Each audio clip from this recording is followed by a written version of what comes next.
अब हम आपको श्रीमद् भागवत महापुराण की 10वें स्कंद का 63वां अध्याय सुनाएंगे, जिसमें भगवान श्री कृष्ण के साथ वाणासुर का युद्ध।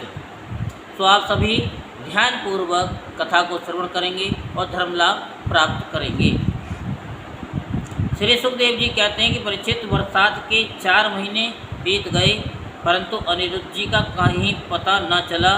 उनके घर के लोग इस घटना से बहुत ही शोकाकुल हो रहे थे। एक दिन नारद जी ने आकर अनिरुद्ध जी का शोणितपुर जाना, वहाँ वाणासुर के सैनिकों को हराना और फिर नागपाश में बांधा जाना, ये सारा समाचार सुनाया। तब श्री कृष्ण को ही अपना आराध्य देव मानने वाले यदुवंशियों ने शोणितपुर पर चढ़ाई कर दी।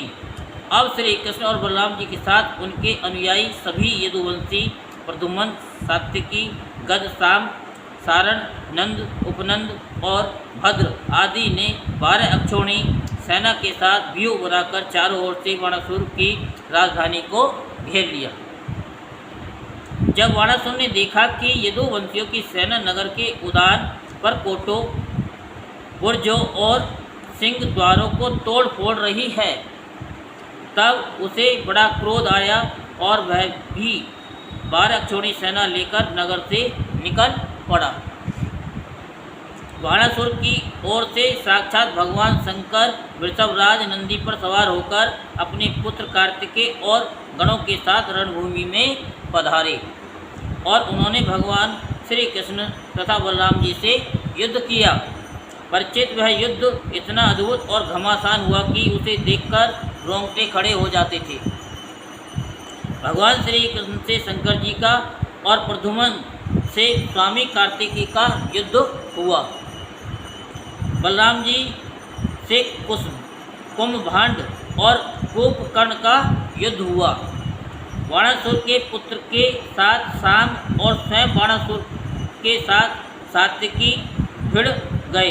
ब्रह्मा आदि बड़े बड़े देवता, ऋषि, मुनि, सिद्धचारण, गंधर्व, अप्सराएं और यक्ष विमानों पर चढ़ चढ़कर युद्ध देखने के लिए आ पहुँचे। भगवान श्री कृष्ण ने अपने सारंग धनुष के तीखी नोक वाले बाणों से शंकर जी के अनुचरों भूत, प्रेत, परमर्थ, गुह्यक, डाकिनी, यातुधान, बेताल, विनायक, प्रेतगण, मातृगण, पिशाच, कुष्मांड और ब्रह्म राक्षसों को मार मार कर खदेड़ दिया।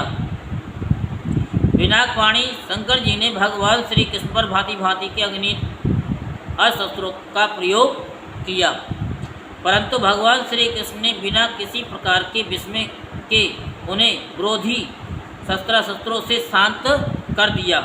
भगवान श्री कृष्ण ने ब्रह्मास्त्र की शांति के लिए ब्रह्मास्त्र का, वायुशास्त्र के लिए पर्वतास्त्र का, आग्नेयास्त्र के लिए पर्जन्यास्त्र का और पाशुपता अस्त्र के लिए नारायण अस्त्र का प्रयोग किया।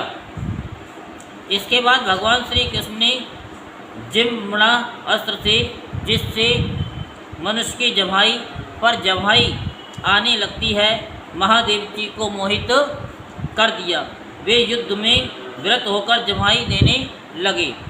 तब भगवान श्री कृष्ण शंकर जी से छुट्टी पाकर तलवार, गदा और बाणों से वाणासुर की सेना का संहार करने लगे। इधर प्रद्युम्न ने बाणों की बौछार से स्वामी कार्तिक को घायल कर दिया। उनके अंग अंग से रक्त की धारा बह चली। वे रणभूमि छोड़कर अपने वाहन मयूर द्वार भाग निकले। बलराम जी ने अपने मूसल की चोट से कुंभभांड और कुंभकर्ण को घायल कर दिया। वे रणभूमि में गिर पड़े। इस प्रकार अपने सेनापतियों को हताहत देखकर वाणासुर की सारी सेना तितिर-बितिर हो गई। जब रथ पर सवार वाणासुर ने देखा कि श्री कृष्ण आदि के प्रहार से हमारी सेना तितिर-बितिर और तहस नहस हो रही है, तब उसे बड़ा क्रोध आया। उसने चिढ़कर सात्यकी को छोड़ दिया और वह भगवान श्री कृष्ण पर आक्रमण करने के लिए दौड़ पड़ा। परीक्षित, रणोन्मत्त वाणासुर ने अपने 1000 हाथों से एक साथ ही 500 धनुष खींचकर एक एक पर 2-2 बाण चढ़ाए, परंतु भगवान श्री कृष्ण ने एक साथ ही उनके सारे धनुष काट डाले और सारथी, रथ तथा घोड़ों को भी धराशायी कर दिया एवं शंख ध्वनि की। कोटरा नाम की एक देवी वणासुर की धर्म माता थी। वह अपने उपासक पुत्र के प्राणों की रक्षा के लिए बाल बखेर कर नंग धड़ंग भगवान श्री कृष्ण के सामने आ खड़ी हुई। भगवान श्री कृष्ण ने इसलिए कि कहीं उस पर दृष्टि न पड़ जाए अपना मुंह फेर लिया और वे दूसरी ओर देखने लगे। तब तक वणासुर धनुष कट जाने और रथहीन हो जाने के कारण अपने नगर में चला गया। इधर जब भगवान शंकर के भूतगण इधर उधर भाग गए, तब उनका छोड़ा हुआ 3 सिर और 3 पैर वाला ज्वर 10 दिशाओं को जलाता हुआ सा भगवान श्री कृष्ण की ओर दौड़ा। भगवान श्री कृष्ण ने उसे अपनी ओर आते देखकर उसका मुकाबला करने के लिए अपना ज्वर छोड़ा। अब विष्णु और महेश्वर दोनों ज्वर आपस में लड़ने लगी। अंत में विष्णु ज्वर के तेज से महेश्वर ज्वर पीड़ित होकर चिल्लाने लगा और अत्यंत भयभीत हो गया। जब उसे अन्यत्र कहीं त्राण न मिला, तब वह अत्यंत नम्रता से हाथ जोड़कर शरण में लेने के लिए भगवान श्री कृष्ण से प्रार्थना करने लगा। ज्वर ने कहा कि प्रभु, आपकी शक्ति अनंत है, आप ब्रह्मादि ईश्वरों के भी परम ईश्वर हैं, आप सबके आत्मा और सर्व स्वरूप हैं, आप अद्वितीय हैं और केवल ज्ञान स्वरूप हैं। संसार की उत्पत्ति, स्थिति और संहार के कारण आप ही हैं। श्रुतियों के द्वारा आपका ही वर्णन और अनुमान किया जाता है। आप स्वयं विकारों से रहित स्वयं ब्रह्म हैं। मैं आपको प्रणाम करता हूँ। काल, देव, कर्म, जीव, स्वभाव, सूक्ष्मभूत शरीर, सूत्रात्मा, प्राण, अहंकार, 11 इंद्रियां और पंचभूत, इन सब का संघात, लिंग शरीर और बीजांकुर, न्याय के अनुसार उससे कर्म और कर्म से फिर लिंग शरीर की उत्पत्ति, ये सब आपकी माया है। आप माया के निषेध की परम अवधि हैं। मैं आपकी शरण ग्रहण करता हूँ। प्रभु, आप अपनी लीला से ही अनेकों रूप धारण कर लेते हैं और देवता, साधु तथा लोग मर्यादाओं का पालन पोषण करते हैं। साथ ही उन मार्गगामी और हिंसक असुरों का संहार भी करते हैं। आपका ये अवतार पृथ्वी का भार उतारने के लिए ही हुआ है। प्रभु, आपके शांत, उग्र और अत्यंत भयानक दुस्ते तेज ज्वर से मैं अत्यंत संतप्त हो रहा हूँ। भगवान, देहधारी जीवों को तभी तक ताप संताप रहता है जब तक वे आशा के फंदों में फंसे रहने के कारण आपके चरण कमलों की शरण ग्रहण नहीं करते। भगवान श्री कृष्ण ने कहा, तीसरा, मैं तुम्हारे पर प्रसन्न हूँ। अब तुम मेरे ज्वर से निर्भय हो जाओ। संसार में जो कोई हम दोनों के संवाद का स्मरण करेगा, उसे तुमसे कोई भय न रहेगा। भगवान श्री कृष्ण के इस प्रकार कहने पर माहेश्वर ज्वर उन्हें प्रणाम करके चला गया। तब तक वणासुर रथ पर सवार होकर भगवान श्री कृष्ण से युद्ध करने के लिए फिर आ पहुंचा। परीक्षित वणासुर ने अपने 1000 हाथों में तरह तरह के हथियार ले रखे थे। अब वह अत्यंत क्रोध में भरकर चक्रपाणी भगवान पर बाणों की वर्षा करने लगा। जब भगवान श्री कृष्ण ने देखा कि वणासुर ने तो बाणों की छड़ी लगा दी है, तब वे छुरे के समान तीखी धार वाले चक्र से उसकी भुजाएं काटने लगे, मानो कोई किसी वृक्ष की छोटी छोटी डालियां काट रहा हो। जब भक्तवत्सल भगवान शंकर ने देखा कि वणासुर की भुजाएं कट रही है, तब वह चक्रधारी भगवान श्री कृष्ण के पास आए और स्तुति करने लगे। भगवान शंकर ने कहा कि प्रभु, आप वेद मंत्रों से तात्पर्य रूप से छिपे हुए परम ज्योति स्वरूप पर ब्रह्म हैं। शुद्ध हृदय परमात्मा गण आपके आकाश के समान सर्वव्यापक और निर्विकार स्वरूप का साक्षात्कार करते हैं। आकाश आपकी नाभि है, अग्नि मुख है और जल वीर्य है। स्वर्ग सिर, दिशाएं कान और पृथ्वी चरण हैं। चंद्रमा मन है, सूर्य नेत्र हैं और मैं शिव आपका अहंकार हूँ। समुद्र आपका पेट है और इंद्र भुजा। धान्य आदि औषधियाँ रोम हैं, मेघ केश हैं और ब्रह्मा बुद्धि प्रजापति लिंग है और धर्म हृदय है। इस प्रकार समस्त लोक और लोकांतरों के साथ जिसके शरीर की तुलना की जाती है, वे परम पुरुष आप ही हैं। अखंड ज्योति स्वरूप परमात्मा ने आपका यह अवतार धर्म की रक्षा और संसार के अभ्युदय अभिवृद्धि के लिए हुआ है। हम सब भी आपके प्रभाव से ही प्रभावान्वित होकर सातों भुवनों का पालन करते हैं। आप सजातीय विजातीय और स्वगत भेद से रहित हैं। एक और अद्वितीय आदि पुरुष है। मायाकृत जागृत सपन और सुसुप्ति, इन तीनों अवस्थाओं में अनुगत और उनसे अतीत तुर्य तत्व भी आप ही हैं। आप किसी दूसरी वस्तु के द्वारा प्रकाशित नहीं होते, स्वयं प्रकाश हैं। आप सबके कारण हैं, परंतु आपका न तो कोई कारण है न तो आप में कारणपना ही है। भगवान, ऐसा होने पर भी आप तीनों गुणों की विभिन्न विषमताओं को प्रकाशित करने के लिए अपनी माया से देवता, पशु पक्षी, मनुष्य आदि शरीरों के अनुसार भिन्न भिन्न रूपों में प्रतीत होते हैं।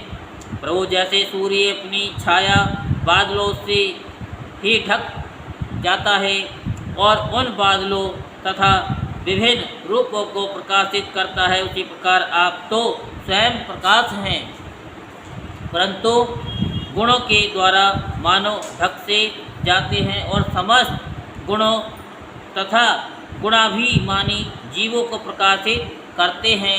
वास्तव में आप अनंत हैं। भगवान, आपकी माया से मोहित होकर लोग स्त्री, पुत्र, देगे आदि में आसक्त हो जाते हैं और फिर दुख के अपार सागर में डूबने उतरने लगते हैं। संसार के मानवों को ये मनुष्य शरीर आपने अत्यंत कृपा करके दिया है। जो पुरुष इसे पाकर भी अपनी इंद्रियों को बस में नहीं करता और आपके चरण कमलों का आश्रय नहीं लेता, उनका सेवन नहीं करता, उसका जीवन अत्यंत शोचनीय है और वह स्वयं अपने आप को धोखा दे रहा है। प्रभु, आप समस्त प्राणियों के आत्मा, प्रियतम और ईश्वर हैं। जो मृत्यु का ग्रास मनुष्य आपको छोड़ देता है और अनात्म, दुख रूप एवं तुच्छ विषयों में सुख बुद्धि करके उनके पीछे भटकता है, वह इतना मूर्ख है कि अमृत को छोड़कर विष पी रहा है। मैं ब्रह्मा, सारे देवता और विशुद्ध हृदय वाले ऋषि मुनि सब प्रकार से और सर्वात्म भाव से आपके शरणागत हैं, क्योंकि आप ही हम लोगों के आत्मा, प्रियतम और ईश्वर हैं। ये कौन कह रहे हैं?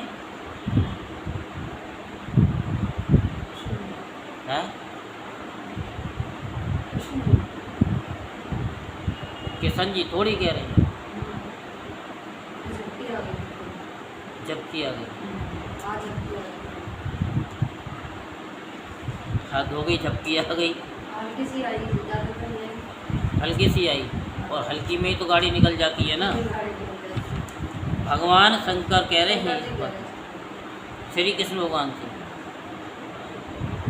जो मृत्यु का ग्रास मनुष्य आपको छोड़ देता है और अनात्म दुख रूप एवं तुच्छ विषयों में सुख बुद्धि करके उनके पीछे भटकता है, वह इतना मूर्ख है कि अमृत को छोड़कर विष पी रहा है।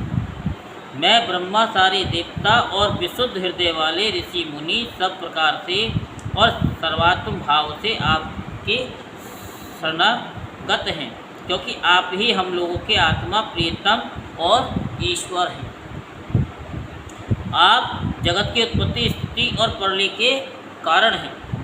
आप सब में सम, परम शांत, सबके सुहृद आत्मा और इष्टदेव हैं। आप एक अद्वितीय और जगत के आधार तथा अधिष्ठान हैं। हे प्रभु, हम सब संसार से मुक्त होने के लिए आपका भजन करते हैं। तो देव, ये बाणासुर मेरा परम प्रिय, कृपा पात्र और सेवक है। मैंने इसे अभय दान दिया है। प्रभु, जिस प्रकार इसके परदादा दैत्यराज प्रहलाद पर आपका कृपा प्रसाद है, वैसा ही कृपा प्रसाद आप इस पर भी करें। भगवान श्री कृष्ण ने कहा कि भगवान, आपकी बात मानकर जैसा आप चाहते हैं मैं इसे निर्भय किए देता हूँ। आपने पहले इसके संबंध में जैसा निश्चय किया था, मैंने इसकी भुजाएं काटकर उसी का अनुमोदन किया है। मैं जानता हूँ कि बाणासुर दैत्यराज बलि का पुत्र है, इसलिए मैं भी इसका वध नहीं कर सकता, क्योंकि मैंने प्रहलाद को वर दे दिया है कि मैं तुम्हारे वंश में पैदा होने वाले किसी भी दैत्य का वध नहीं करूँगा।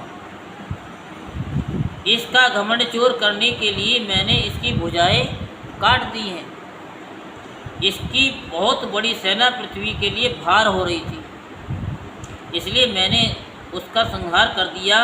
अब इसकी 4 भुजाएं बच रही हैं, ये अजर अमर बनी रहेंगी।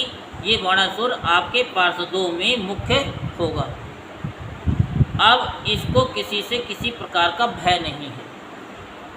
श्री कृष्ण से इस प्रकार अभय दान प्राप्त करके बाणासुर ने उनके पास आकर धरती में माथा टेका, प्रणाम किया और अनिरुद्ध जी को अपनी पुत्री उषा के साथ रथ पर बैठाकर भगवान के पास ले आया। इसके बाद भगवान श्री कृष्ण ने महादेव जी की सम्मति से वस्त्र अलंकार विभूषित उषा और अनिरुद्ध जी को एक अक्षौणी सेना के साथ आगे करके द्वारका के लिए प्रस्थान किया। इधर द्वारका में भगवान श्री कृष्ण आदि के शुभागमन का समाचार सुनकर झंडियों और तोरणों से नगर का कोना कोना सजा दिया गया। बड़ी बड़ी सड़कों और चौराहों को चंदन मिश्रित जल से छींच दिया। नगर के नागरिकों, बंधु बांधवों और ब्राह्मणों ने आगे आकर खूब धूमधाम से भगवान का स्वागत किया। उस समय शंख, नगारों और ढोलों की तुमुल ध्वनि हो रही थी। इस प्रकार भगवान कृष्ण ने अपनी राजधानी में प्रवेश किया। परीक्षित, जो पुरुष श्री शंकर जी के साथ भगवान श्री कृष्ण का युद्ध और उनकी विजय की कथाओं का प्रातःकाल उठकर स्मरण करता है, उसकी पराजय कभी नहीं होती है।